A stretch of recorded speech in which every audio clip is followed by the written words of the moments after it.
You ready? Yeah. Let's do ABBA for a bit. Wait, Okay. and then I go to you and you go. All right. 5, 6, 7, 8. Here we go.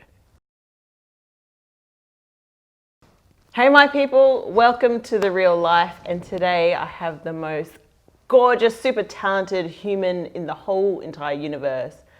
Ms. Rarriwuy Hick. Yay! Welcome. Thanks, Jax. Thanks for having me. I'm so excited to have you here. I'm so excited you're in Sydney. We're in Sydney right now.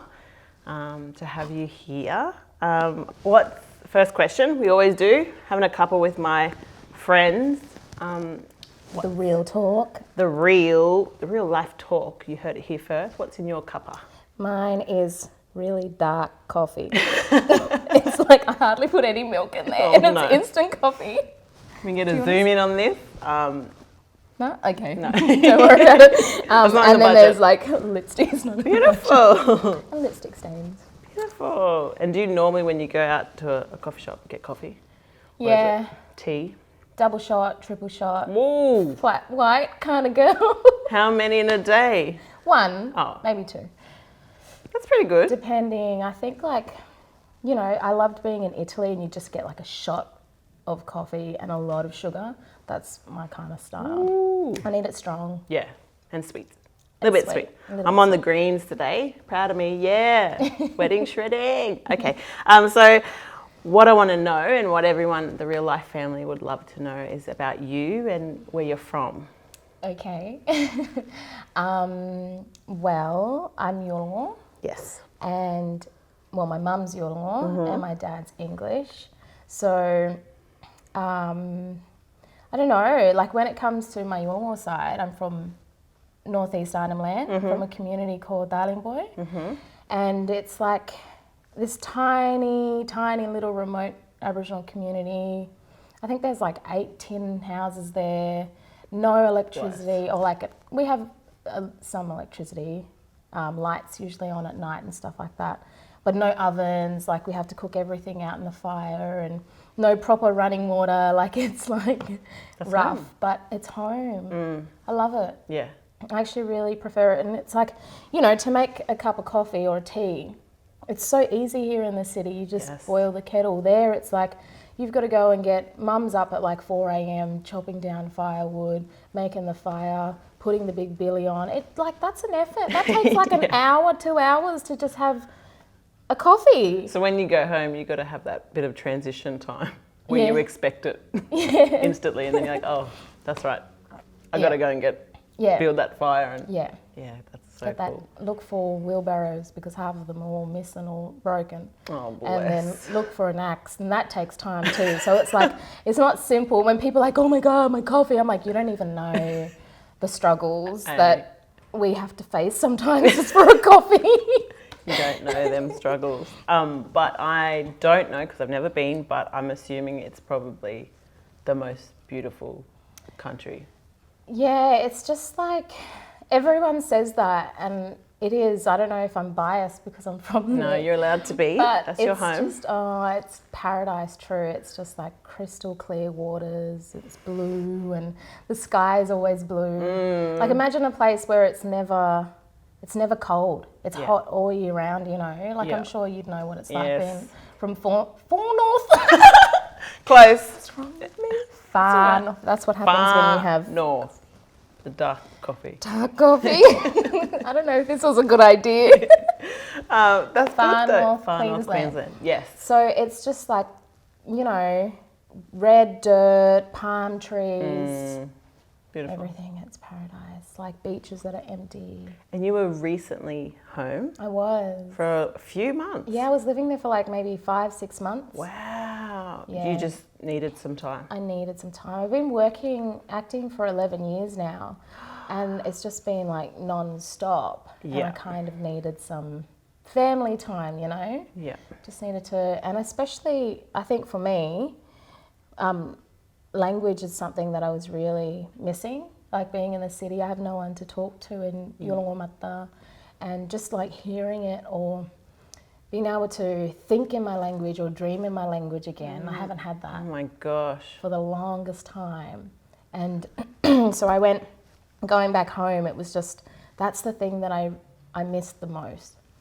Dream in your language. That's powerful. Yeah. Yeah, that's amazing. And so you feel rejuvenated? I do. Yeah. I do. And you spent time with mum? Spend time with mum. Oh, how is she? Family. She's good. Yes. She's good. Actually had like some really great, amazing experiences back home with family, especially the women, all of my mothers and my sisters. I've been getting into healing. Wow. So all the women in my family are all healers. We're all healers. And so I've just been home working with bush medicines and healing people. At Garma Festival, I was working on like 20 volunteers on my own, mind you. By the end of it, I was wrecked, but it's great. I love it, you know, and I've just been learning a lot about who I am and where I come from and just all the strong Yolngu women in my community. So beautiful. Well, they've been responsible for you being a strong woman. Yeah. Yes. I suppose. Yes, of course, especially your mum. I mean, she's single-handedly responsible for inspiring a whole generation of creative people, especially dancers, if you don't know. But yeah, she's just an inspiration to a lot of people. Do you find like, do you find looking at her going, okay, I got to do this better, or I got to be a bit stronger because she did so much for so many people? Yeah, I think like when it comes to like living away from home and community, I think of Mum's life and what she's done, you know, like in the late 80s, joining AIDT, aka NAISDA Now. Yes. And then being a founding member of Bangarra Dance Company and really being the person who really kind of created that whole dance style. Yes. That movement that Bangarra, all the dancers are learning at that company has come from Mum and her style and my family's stories. So, and her courage of like being this, one of the first Yolngu women, especially in our family, the first person to leave the community with not a lot of English, with not a lot of exposure to the city life, not knowing what she was getting herself into alone, and being able to do it and travel the world with sharing our culture and being creative. And I think that the days when I'm feeling a little like, homesick or missing family, I think about that and I go, no, you just got to keep on going because Mum did it. You can do it. Yeah, totally. And it helps. 100%. Totally helps. But do you think you're more like her, or do you think you're like your dad? They probably both claim you. Yeah, they do. Mum claims the dancing side, Dad claims the acting. Yeah. He's like, no, you got the acting from me. Oh, really? Bless him. He's a bit of a poser and, I think, I don't know. Hi, Dad. Not sorry that I said that at all. He'd love it. We can't take it back anyway. Nah, I don't know. I kind of a bit of both, I reckon. Good mix of both. Yeah. Yeah. So they're probably super proud of you. Goes without saying. But you, like you said, you've been acting for 11 years. But before that, you're actually a dancer. Yeah. Well, that's how I met you. Yes. And do you know it's been over 10 years, like almost 11 years. God. Has it really? Yeah. What was... Yeah, well, it would have been because that's when I started acting. So we had... It was like a crossover there. Yeah. Jax and I went to NAISDA together. That's where we met. You were a year above me. Mm-hmm. Were we in the same class for a little while? I think we were. Probably. I think we were. Oh, right at the beginning. At the beginning, and then I chose to go down a level because I was like, oh my God, this is too much. Plie, what? Yeah. No, true. Yeah. But I think that was good actually, because I remember I got into NAISDA and they put me up to Cert. You start in Cert 2, so they put me up to Cert 3 immediately. And I knew that I was out of my depth. And I was like, oh my God, no. I did it for a couple of months and we were in the same class and I just went, no, I've got to go down a level because I just wanted to learn the basics. And I'm really glad I did that because I honoured where I could have gone with ego and been like, oh, I went up to Cert 3 and, look at me. But I just went, no, I'm not ready for that. No. I just want to learn the basics. And I just went, nah, I need to go down to Cert 2 and just kind of start from the bottom and work my way up. And are you glad that you took that like initial dance journey for a bit? Oh my God, yeah. Yeah. Yeah, definitely. You know, I miss dancing a lot. Me too. I miss it. It's, you know, it's something that really kind of, I don't know, my passion. I love it. It's my true love, I think. Yeah. But that's okay. Like sometimes you just gotta let go of that and trust that your journey's taking you somewhere else, you know. So did you show that you liked dancing early on when you were a little girl? Oh yeah, I think. I mean, well, naturally. Naturally, and you know, Mum being at Bangarra, she was, you know, like I was born into that studio. In the studio. You know, and like I grew up, you know, my whole life in the green rooms and the dressing rooms. Like that's my childhood, and it's weird because when I'm in a dressing room, I feel like I'm home. I go into a dressing room like, oh my God, I'm home. Because that's how I grew up my whole life. Yeah. In that space, Mum will be on stage and I'd be in the dressing rooms with all the other Bangarra babies. Yeah. You know, and all of us kids just waiting for our parents to finish their shows, and they just put all of us there, and then you go home. That's just the way it was then. Yeah, you know? that's right. That's right. And all the dancers worked together to raise all of us, and there was a really strong community there. Yeah. You know? Yeah. And I miss, like, I kind of miss that sometimes, that community that, you know, how we just, in the city especially, how everyone sort of takes care of each other. That's right. Yeah. But I think I always knew. I remember it was, what was it? It was Fish, Bangarra Fish, Yes. 1997. Yes. Mum was on stage and she walked out and she was doing Morkoi, which is the spirit dance, Yolngu spirit dance. And when she walked out, I didn't even recognise my own mother. Like I knew it was Mum, but I was like, this is so weird. It was like she was carrying a different energy and she transformed into somebody else. And I was like, and I remember I turned around to Dad, so I was like 6 or 7, and I went, I'm going to do that. I'm going to go on stage one day. That's so powerful. And just knew. Yeah. That was it. I remember that show. Really? Yeah. Did you go and see it live? Yeah. Wow. I did. Yeah. Here in Sydney? No, in Canberra. Wow. Yeah. I love that show. It's Yes. probably one of my favourite Bangarra shows. That Albert Damon. Go remake. We've changed the show now. We're now just going to do dance moves. Repertoire from Bangarra. No. But that little girl and then that young adult that went to NAISDA, if you could go back and say something to her and give her some advice, what would you say? I don't know. That's a hard one, eh? That is. It's a really hard one. I don't know. I think... like, was she unsure? Especially that transition from dancing to acting. Was there a moment where you probably needed... Yeah, I'm still unsure. Oh, 11 years in. Still unsure. No. That's okay, though. No. I definitely was unsure. I didn't know what I was doing. I was I was so scared to leave what I always wanted to do, my dream, to become a professional dancer. And I was training and I was working so hard to do that. And halfway through my training, I left. Yeah. Because I had an acting role, and I decided to leave. And then I decided to. I went back to NAISDA for a couple of months, and I realised it wasn't working for me. And I went, I actually think I'm going to pursue that career in acting, you know.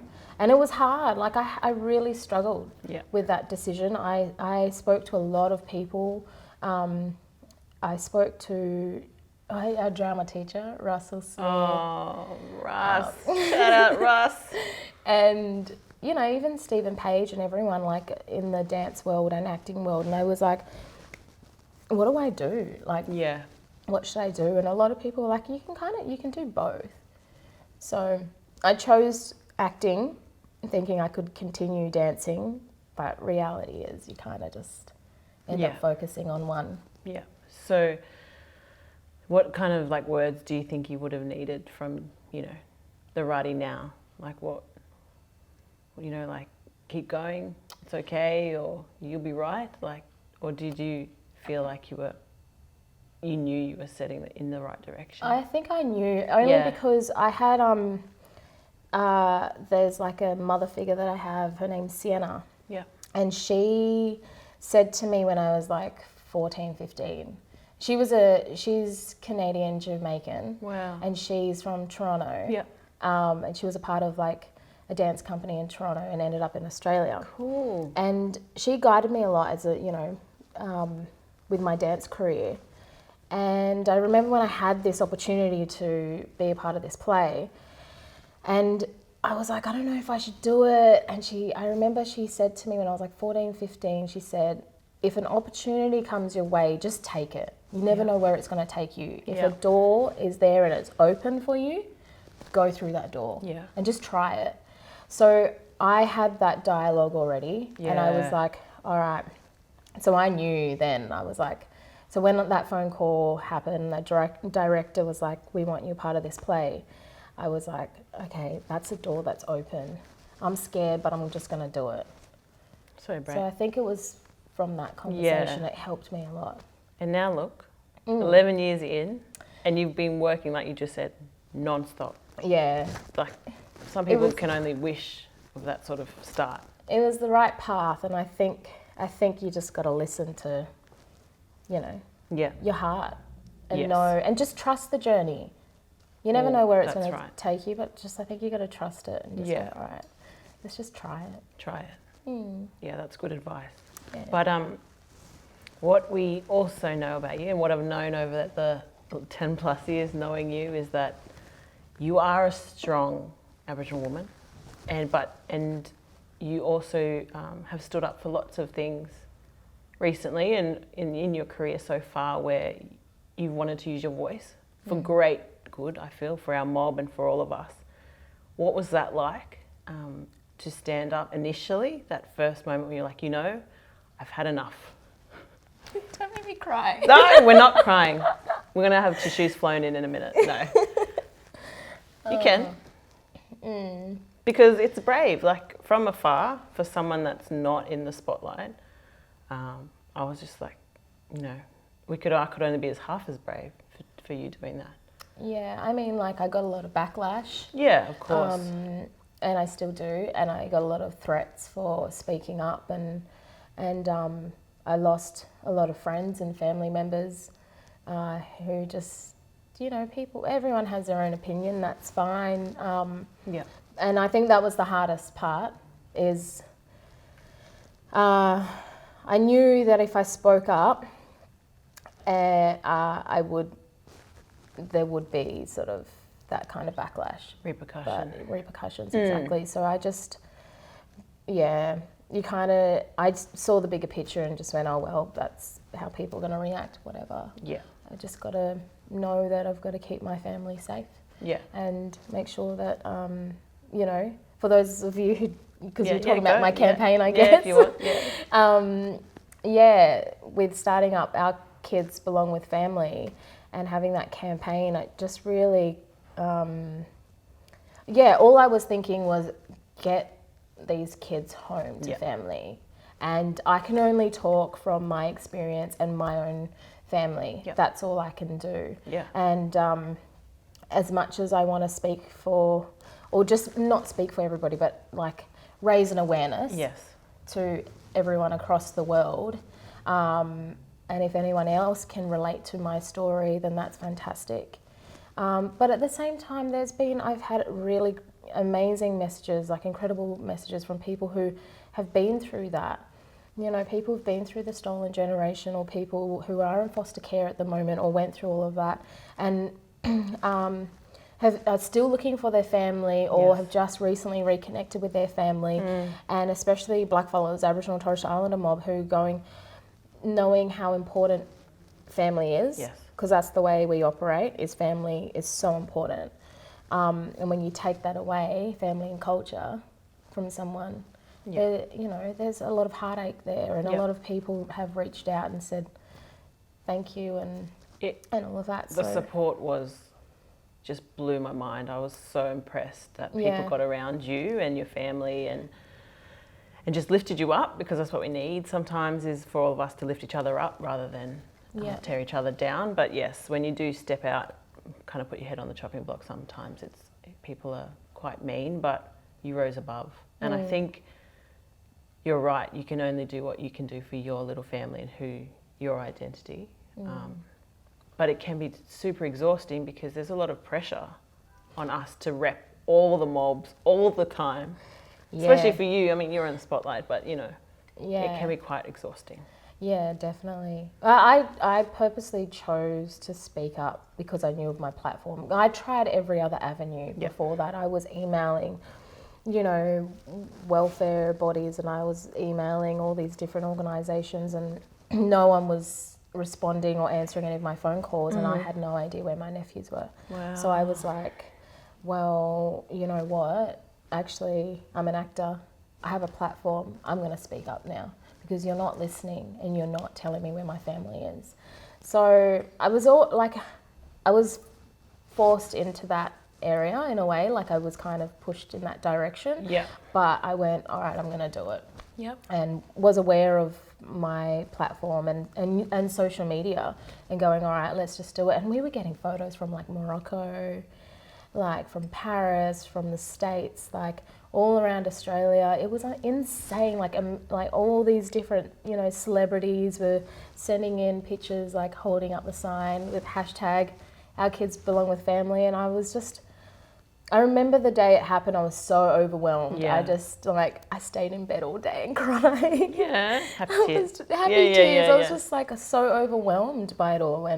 And then 2 days later, we got a phone call and they're like, yeah, you can come to Darwin and pick the boys up. And then that was it. The best. The best. Good on you. So proud of you and you doing that. We're still not going to cry. You heard it here first. There's no tissues happening here. Yes. So it is exhausting, but you do it well and you do it with grace and strength. As the first female on The Real Life, it's been awesome to watch. But do you have advice for some of our young mob who, maybe going through something tough like that? Maybe they're in foster care, or maybe they're trying to search for family, or are trying to reconnect to their culture? God, I guess I would say that I understand what you're going through, and it is hard. I hope that you don't lose that drive and that to continue to find your family and culture and reconnect. Like, there's people there who can really support you. Yeah.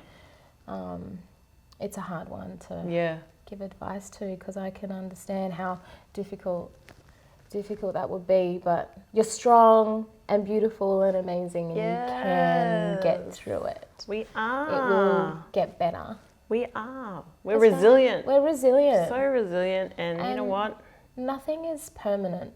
Yeah. Things change. Tomorrow will be a better day. Tomorrow will be a completely different day. Like, nothing is permanent. That's right. Yeah. So you've got cool things coming up, which we won't talk about because they might be under wraps and we don't want to get Rarriwuy into trouble, but work just keeps coming with Sound get effects. into the mic. But have you met some just amazing actors, and have you been just inspired by? Oh my God. You work with the most inspiring people. Oh my God. Yeah, I remember I don't even know.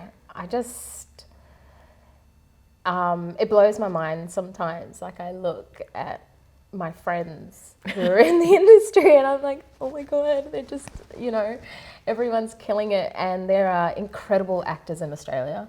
Like, we have some really fantastic actors, and I just want us to be able to get our work out there into the mainstream. As in internationally. But yeah, totally inspiring. I don't think I didn't train as an actor, so I learn from these people, and I will sit there and I will go into a room and I'll see who's sort of the most experienced actor in that room. Who do I admire? Who do I, and I'll go up to them and I'll just start yarning, or I just watch them doing their craft. Wow. I don't necessarily have to ask them questions. I just sit back quietly and I watch them and see how different people, their process and how they, I don't know, go through their lines or prep themselves before doing the scene, and I just sit and watch and I go, oh, wow, that's amazing. And you can try those things out and see what works for you, Yeah. And that's how I learned, just watching quietly and doing it. It's amazing. Is there like a wish list who you'd like to work with? Like anyone in the whole of this earth? Lupita. Oh my goodness. Meryl Streep.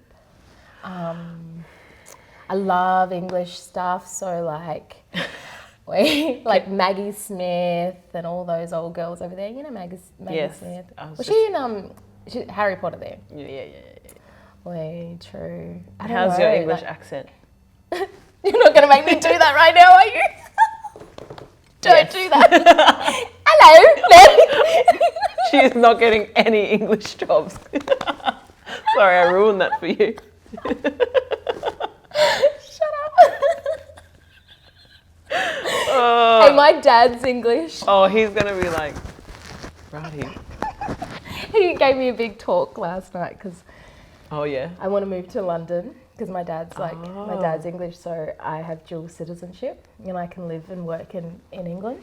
That's cool. Yeah, and I was like, he's like, so how's your English accent? He thinks I'm just not going to do it. Well, you never know.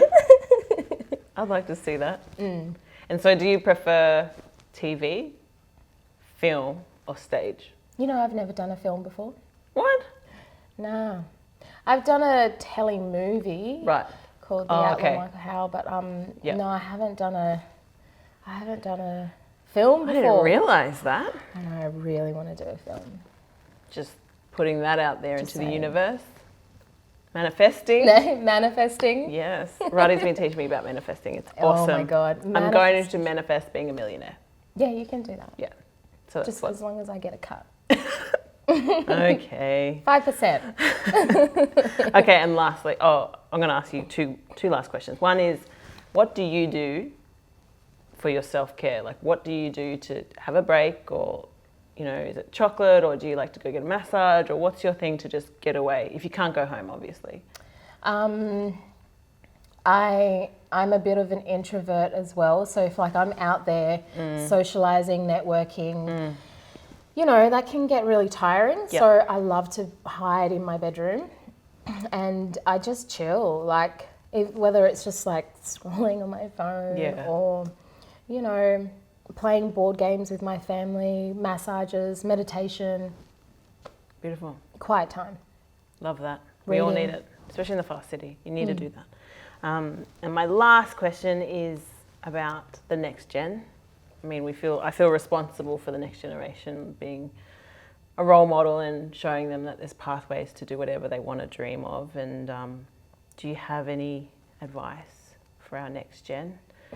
Whether they want to be actors or creatives, or whether they just, want to be leaders in their community, or... Yeah, I would say kind of what I said before is, if a door opens and an opportunity comes up, go for it. Yeah. You just don't worry about being scared. Just try it out. It might not work. It might work. You don't know. It's what happened with me with acting. I didn't know if that was going to work. I was like, I don't know. I just got this opportunity to do a play, but I've never been on stage. I couldn't even speak. Wow. I was so shy. I was like, hello. And don't put that on your show, Jill. No, I'm right now. You can't get me to shut up. Is she laughing because she knows? Clearly. Stop. No. Yeah, I told you I could ramble on. No, but honestly, I would just say, just try it, because you don't know where it's going to take you. And just live your life, have fun, live fearlessly. I reckon. Come on now.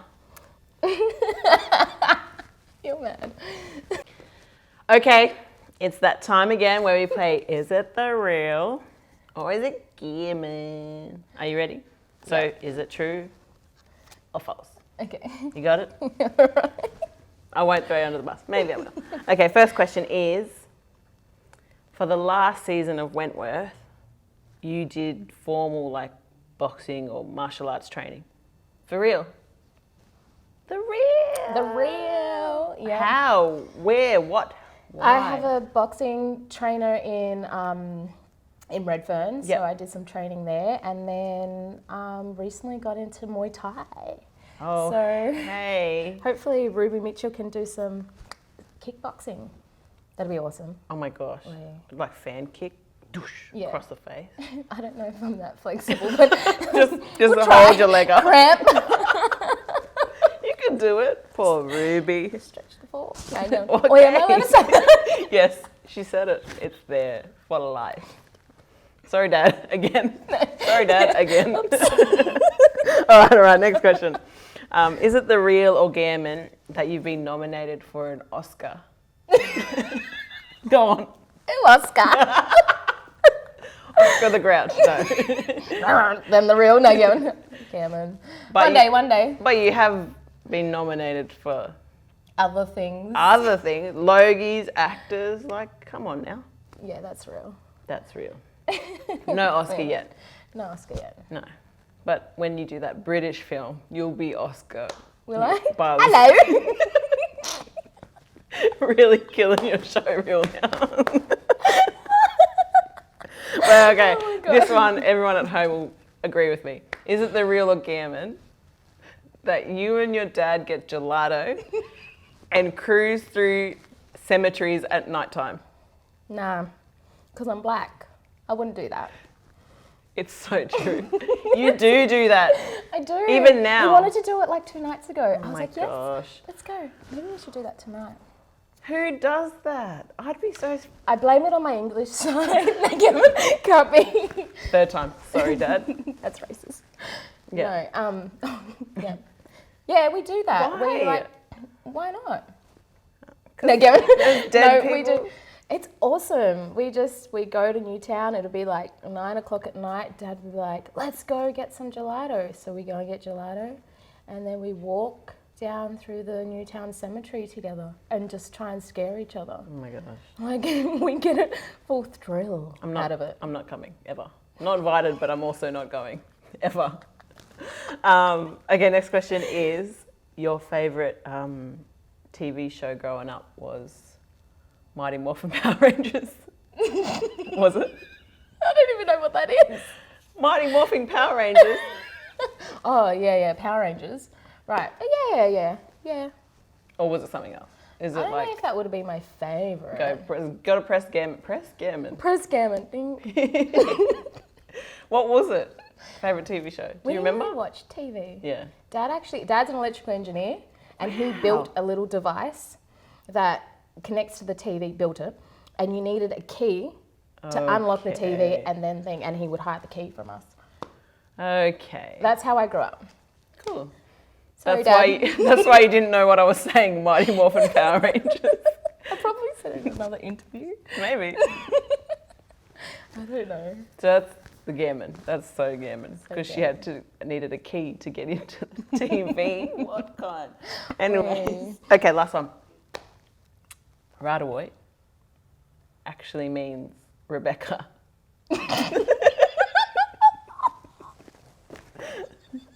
Hold it up. Because when I first met Rarriwuy, she was like, I'm Rebecca. I was like, no, that's not your name. I don't know why I'm laughing that hard. Because I said it with a straight face. A lot of people think that it does mean Rebecca. I know. No, it actually means butterfly. Beautiful. And is that like a conversation starter a lot of the time? Oh, People yeah. always want to know. People want to know how to pronounce it, where it comes from, what it means, and then all of a sudden they're flying to Arhem Land, they got a skin name. Stop it now. But do you want to tell everybody how to say it properly? Rarriwuy. Rarriwuy. You got to kind of roll that middle bit. And some people who can't roll the R's, I just say Rarriwuy. Rarriwuy. Yeah. Rarriwuy. The Rarriwuy. The Rarriwuy. Oh no, I got one auntie there. She's an artist. Like, so she's Rarriwuy number 1. Oh. And I'm actually Rarriwuy number 2. Rarriwuy number 2. Hick. Number 2. Number 2. Hick. Okay. Was that it? No. Well, I want to say thank you. Oh. Thank you for coming. Thank you for having sharing me. your story. I love doing the real life, especially with you and all our guests. It's just so nice to sit down, have a cuppa, have a yarn, have a laugh, be silly, talk nonsense, but talk some real stuff too. So thank you all for watching. It's been the best. We'll see you next time on The Real Life. Don't forget to subscribe. Yawa! Nama!